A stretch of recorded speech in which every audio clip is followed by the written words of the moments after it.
when you wake up in the morning, there's a part of you that's going, I'll just go back to sleep. But then that voice has got quieter that says, no, you need to get up. And you've just pushed it away. You just pushed it away. We don't have someone there to keep us in line and give us a good, swift kick in the ass when we slack off. No one's coming to save you. The only person that's going to make a drastic change in your life, whether that's physically, mentally, emotionally, the only person that is going to dig you out of your hole is who? You. You have to do it for you. Talk equals regrets. Action equals results. People, situations, circumstances, they don't control you. They might affect you temporarily, but it's up to you to allow them to control you. You control you. And too many people look for a scapegoat to pass the blame for their lack of progress in any area when they should be looking in the mirror and asking themselves, have I done the work? The mind will trick you into saying, just sleep in today, you deserve it. Sometimes you don't deserve it. I've worked too hard. You really haven't worked hard enough. This isn't up to anybody else. This is up to you. We can't be in cruise control. You can't let your mind be in cruise control. You have to be cognizant of what you're thinking. We have to be our own sergeant, to hold the highest standards and allow no fucking slack. That's the discipline. Envision what it feels like when you're done.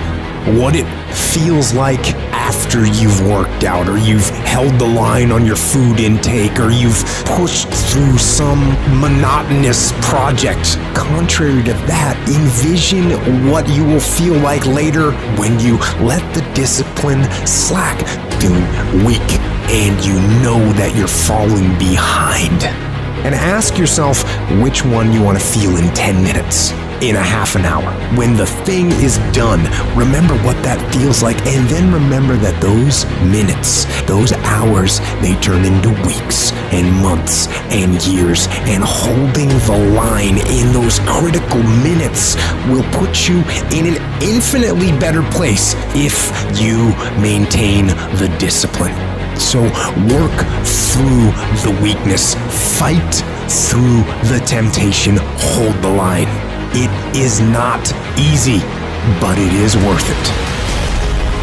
You've got to do something to get control of your brain. I don't care how you do it. I don't care if you set an alarm every 45 minutes so you can audit your thoughts. What is influencing you so you can control what's influencing you. Control the things you think about. You can actually control how you feel. You can control what you think, and you can definitely control what you do. I write down things that need to happen. I write the orders to myself. Task lists. That's the general me doing the writing. This is what we're going to do. Here's the plan. Here's what we got to make happen. And then the soldier in me receives the orders. The soldier sees them. The soldier reads them. And then the soldier executes. The soldier doesn't ask questions. The soldier doesn't complain. The soldier doesn't hesitate. The soldier executes. And you got to get that soldier part of your brain working. That's what the soldier's supposed to do. Execute. You need to separate and clearly understand those two parts of your brain, the general and the soldiers. And when the general and the soldiers both do what they're supposed to do, that's a united front. And that's an unstoppable force. And that is how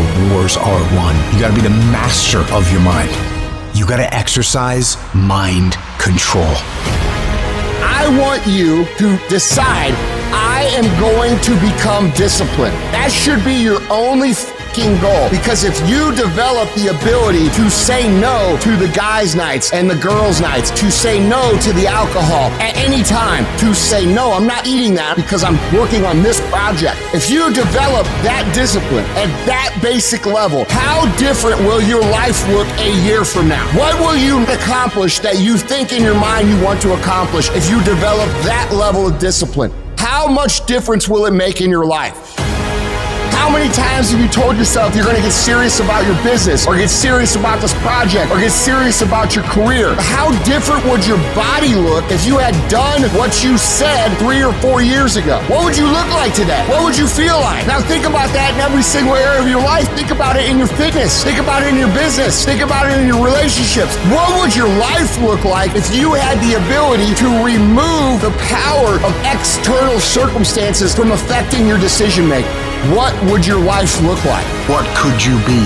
What could you be if you worked as hard as you could? What could you be if you start lining up tasks and smashing them? If you start aggressively pursuing your goals? I don't know where it's going to end up, but let's find out. Let's find out where it ends up. Let's find out where it goes when you implement discipline in your life and you start getting after it.